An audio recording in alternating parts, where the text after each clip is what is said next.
सीताराम। सीताराम बोलो बेटा। ख्वाहिश। अच्छा, ख्वाहिश नाम है। आपकी क्या ख्वाहिश है? हनुमान जी आराम चाहिए।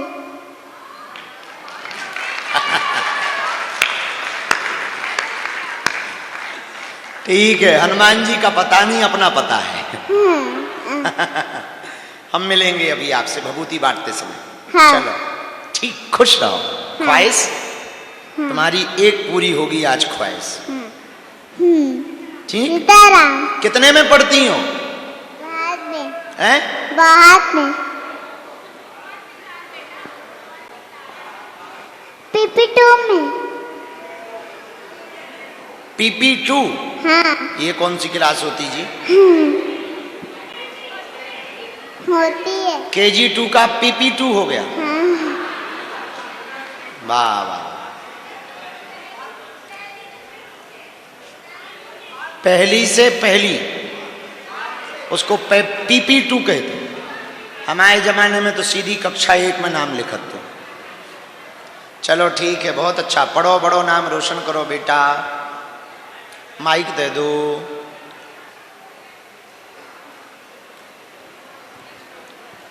मेरा नाम अद्विका है। जय श्री राम। जय श्री राम बोलो। मेरे पापा भगवान जी को नहीं मानते, मैं क्या करूं? बेटा कहाँ है तुम्हारे पापा? नहीं आए हैं। भगवान जी को नहीं मानते? नहीं। आप मानते हो? हाँ। कितना? बहुत। कहाँ रहती हो आप? कवर्धा में। ओह, अब आपके पापा यदि आ जाएं तो हम उनकी क्लास लगाएं। ठीक है। वो मुझे पूजा नहीं करने देते। क्या बोलते हैं? कि पूजा ये फालतू चीज मत करा कर। अच्छा, जय श्री राम, जय बागेश्वर राम। धाम, जय हो गुरु जी की। ये मेरी बेटी है गुरु जी। मैं डॉक्टर जूही सोनवानी हूँ। मैं MP की बेटी हूँ और बहू छत्तीसगढ़ की हूँ। मेरा जन्म जो है छतरपुर में ही हुआ है और मेरा जो बचपन है वो भी छतरपुर में ही बीता है। तो ये जो प्रश्न कर रही है बिल्कुल सही है। और इसके पापा नहीं आए। मैं डॉक्टर होते हुए भी मैं हर जगह जहाँ आपकी कथा होती है पूरी कोशिश करती हूँ कि मैं ही नहीं, मेरी चारों जनरेशन, मतलब कि मेरी माँ, मेरी नानी भी आई है, 4 साल की बेटी से लेके 80 साल की नानी, जहाँ भी आपकी होती है MP छत्तीसगढ़ में, मैं पूरी कोशिश करती हूँ कि मैं वहाँ पहुँच जाऊँ और पूरे परिवार को लेकर पहुँचूँ। सब मना करते हैं, सब बोलते हैं कि तुम इतना पढ़ी लिखी हो, तुम डॉक्टर हो। मैं MD पीडियाट्रिशियन हूँ महाराज जी, चाइल्ड स्पेशलिस्ट।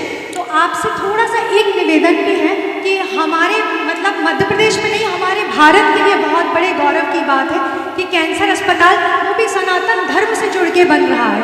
तो उस अस्पताल में आर्थिक सहयोग तो हम सब देंगे ही, साथ में मैं अपनी सेवा तन से मुफ्त में देना चाहूँगी आपकी आज्ञा से, बागेश्वर धाम की आज्ञा से, क्योंकि छतरपुर जो मेरी जन्मस्थली है उसके लिए यदि मैं थोड़ा बहुत भी कुछ कर सकूँ तो मैं वो करूँगी।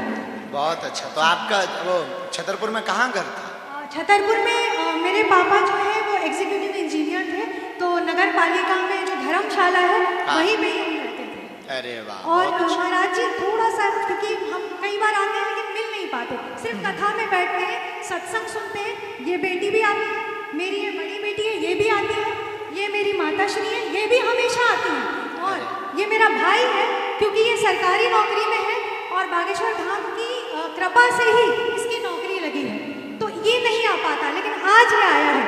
ये मेरी नानी 80 साल की है, ये भी आई है। माता जय जय। हम पूरी कोशिश करते हैं महाराज जी कि MP छत्तीसगढ़ में जहाँ जहाँ आपकी कथा, मेरे बच्चे और सनातन धर्म को मैं पूरी तरह से आपके साथ और भगवान की कृपा बढ़ाती रहूँ। ये बहुत सुंदर। ये भी सेवक है हमारा, ये भी सागर का है और ये भी हमारे साथ आता है। बहुत अच्छा। चलो जय जय हो। सुनो बहन, छत्तीसगढ़ सुनो बहन, डॉक्टर पद पर रहकर के सनातन संस्कृति का संवर्धन करना, पद की प्रतिष्ठा के प्रभाव और पढ़ने से बाह्य जगत की रोटियों की इज्जत की व्यवस्था बहुत अच्छी हो सकती, लेकिन अंतर मन की प्रसन्नता तो परमात्मा की भक्ति से ही हो सकती।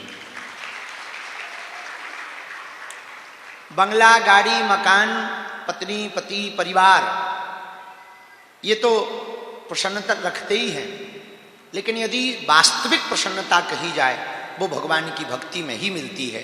तो आपने जिस पद पर रहकर के सनातन संस्कृति के कार्य को प्रारंभ किया, प्रत्येक व्यक्ति का ये दायित्व है सनातनीय संस्कृति का आचार विचार व्यवहार अपने जीवन में उतारने का। दूसरी बात, ऐसी कोई सीमा या ऐसी कोई मर्यादा नहीं है कि पढ़े लिखे लोग भक्ति ना करें, बल्कि हमें लगता है कि जो पढ़ लिख लें उन्हें ज्यादा भक्ति करनी चाहिए। परंतु ज्ञान की खुजली बड़ी खराब होती है। जैसे थोड़ा भी ज्ञान हो जाता तो वो विचित्र तरीके से व्यवहार करने लगता। और ज्ञानियों को समझाना सरल है, अज्ञानी को समझाना सरल है, लेकिन जो ज्ञानी है नहीं, अज्ञानी अपने आप को मानता नहीं, उसे समझाना बड़ा कठिन है। और जिसे वास्तविक ज्ञान हो जाए वो निश्चित रूप से भक्त हो जाता है। तो आपने जो कार्य किया, हम अभी नानी को मिलेंगे, बिटिया को भी मिलेंगे। और जो दूसरी बात आपने कही कि धाम पर आप अपनी मातृभूमि पर सेवा करना चाह रही, 2027 में उद्घाटन होने के बाद अपोलो की टीम के साथ में हमने अनुबंध किया है संचालन का। तो एक मेल बनाई है, वो मेल हम सोशल मीडिया पर डाल देंगे। तो आप अपना पद नाम उस पर डाल देना, तो आप हॉस्पिटल में सेवा के लिए जितना भी आपके पास छुट्टियों का समय रहे वो धाम पर सेवा कर सकते हैं। जय हो, खुश रहो। तीसरा था आपका विषय कि पति भगवत भक्त नहीं है तो क्या करें। पति नहीं है पर आपकी भगवत भक्ति और बेटी की भगवत भक्ति से उनको भी निश्चित रूप से पुण्य मिल रहा है। और एक दिन ऐसा आएगा, आप अपने रास्ते से बिल्कुल मत भटकना, अपने रास्ते पर अडिग होकर के बने रहना। एक दिन वो भी आपकी भक्ति को प्रसन्नचित्त होकर के स्वीकार करेंगे और वो भी भगवत भक्त बनेंगे। सीताराम। क्योंकि पढ़े लिखे लोगों को तर्क बहुत चाहिए। चलो, मैं, मेरे परिवार, मेरे पुत्र पुत्री और पति और सभी लोग सीताराम जी की शरणागति और भक्ति कैसे प्राप्त करें दिन रात, बस यही एक आकांक्षा थी। बहुत सुंदर बात की, बहुत सुंदर बात की, बहुत अच्छा। सुनो, बस भक्ति की कामना चाहते हैं, बस सीताराम जी का दर्शन चाहते हैं, बस। वाह, बहुत सुंदर, बहुत सुंदर की भक्ति की भावना रखते हैं। सुनो, भगवत भक्ति का आशीर्वाद महापुरुषों के संतों के पास तो होता ही है, पर हमारा एक ही बात मानना है, ये उत्कंठा जो आपके अंदर है, ये उत्कंठा सदैव बनी रहे और तीक्ष्ण हो जावे। ये उत्कंठा भगवान के मिलन के लिए जब बेचैन करने लगेगी तो यही उत्कंठा आपको श्री सीताराम जी के दर्शन कराएगी। प्रणाम। जो भी महापुरुष या संत मिले आपको, वो कैसे हैं, उनके गुण अवगुण उनको पास रहने देना। आप तो अपनी वृथा एक ही सुनाना कि हमको महाराज जी आशीर्वाद दो कि हमको श्री सीताराम जी के दर्शन होवें और हम पर श्री सीताराम जी की हमारे ऊपर और हमारे परिवार पर कृपा बनी रहे। ये मांग एक दिन आपको सही महापुरुष के पास ले जाएगी, वो तुम्हारे बाहें पकड़कर राम जी के चरणों में रख देंगे। इतने में ही तुम्हें श्री सीताराम जी के दर्शन हो जाएंगे। प्रणाम गुरु। जय जय जय जय, आशीर्वाद। सुनने समझ आ गई बात? बोलो बागेश्वर धाम की।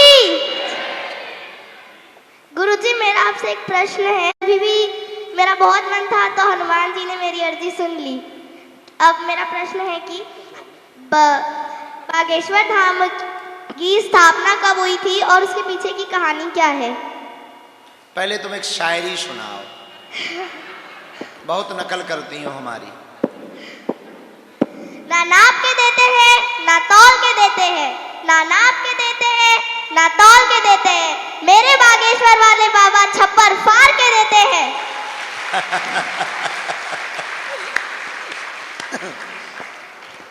सुनो, पूज्य श्री की थी उत्तराखंड के बागेश्वर जिले में जो बागनाथ मंदिर है, वहां पर जो महादेव विराजमान है, उन्हीं के जैसे स्वरूप के महादेव, उन्हीं की जैसी तीक्ष्णता उसी काल के बागनाथ मंदिर जो उत्तराखंड का है, उसी समय के बाद की समकक्ष की स्थापना बागेश्वर धाम की मानी जाती है।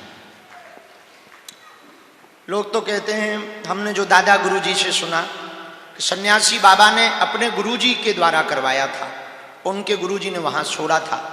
बहुत, अब लगभग हमारी दरबार की पीढ़ी हो गई 3, राम 2 3, 6वीं 7वीं पीढ़ी पुरानी बात है, 7 पीढ़ी हो गई है, उसके पुराने की बात है ये। अब 7 पीढ़ी में यदि 70-80 साल ही, 8 पंचे 40, 300-400 साल पुरानी बात हो गई है, तब की स्थापना है ये बागेश्वर धाम मंदिर की। 322-23 साल तो सन्यासी बाबा को हो गए, 23 साल, 323 साल हो गए हैं सन्यासी बाबा को जीवंत समाधि लिए हुए। तो गड़ा गांव पहले गढ़ था, 7 गांव के राजाओं का एक मुखिया वहां बैठता था, इसलिए उसको गढ़ कहते थे। अब भ्रंश होकर बाद में उसका नाम गड़ा हो गया। गढ़ था, वहां के जो गौड़ राजा थे, वहां के गौड़ राजा के कुल पुरोहित श्री सन्यासी बाबा थे, शुक्ल वंशीय सरयू पारी ब्राह्मण। गोरखपुर के पास मामखोर नामक गांव से चलकर गढ़ में आए थे, गड़ा में, जहां आज वर्तमान में गड़ा कहा जाता है, वहां चलकर आए थे। उस राजा ने, जो गौड़ राजा था, उसने तलवार से, तलवार की धार देखने के लिए गाय को काट दिया था। उससे रुष्ट होकर के सन्यासी बाबा ने प्रण लिया था कि जब तक इस राजा का विनाश नहीं हो जाएगा तब तक हम अन्न जल ग्रहण नहीं करेंगे और तप करेंगे हनुमान जी का। उसके बाद में पूरा राजा का राज्य साम्राज्य सब बर्बाद हो गया। राजा ने खूब क्षमा भी मांगी, इन्होंने क्षमा नहीं किया, इनका भक्ति में मन लग गया, इन्होंने 1.25 करोड़ हनुमान चालीसा के पाठ किए। 84 वर्ष लगे 1.25 करोड़ हनुमान चालीसा के पाठ करने में, 84 साल, 120-21 साल तक शरीर रहा। इसके बाद हनुमान जी का जब साक्षात्कार हुआ तो हनुमान जी ने कहा, मांगो पंडित जी। बोले अब हमें कुछ नहीं चाहिए, आशीर्वाद दो। तो हनुमान जी ने कहा, आज से हम इसी पेड़ के नीचे बैठे हैं, कालांतर में कलयुग में हनुमान जी के 3 रूप बालाजी के रूप में पूजे जाएंगे, सालासर बालाजी, मेहंदीपुर बालाजी और बागेश्वर बालाजी। और तीनों रूप विविध प्रकार के हैं। सालासर के हनुमान जी जवान हनुमान हैं, उनके मूछे हैं। मेहंदीपुर के बालाजी बूढ़े हनुमान हैं, उनकी दाढ़ी है। बागेश्वर के हनुमान जी बाल हनुमान हैं, छोटे रूप में। तीनों बालाजी में 3 रूप हैं और तीनों जगह एक एक संत की महिमा है। सालासर में जो बालाजी प्रकट भये हैं वो मोहनदास बाबा के कारण प्रकट भये हैं, उनकी समाधि वहां है।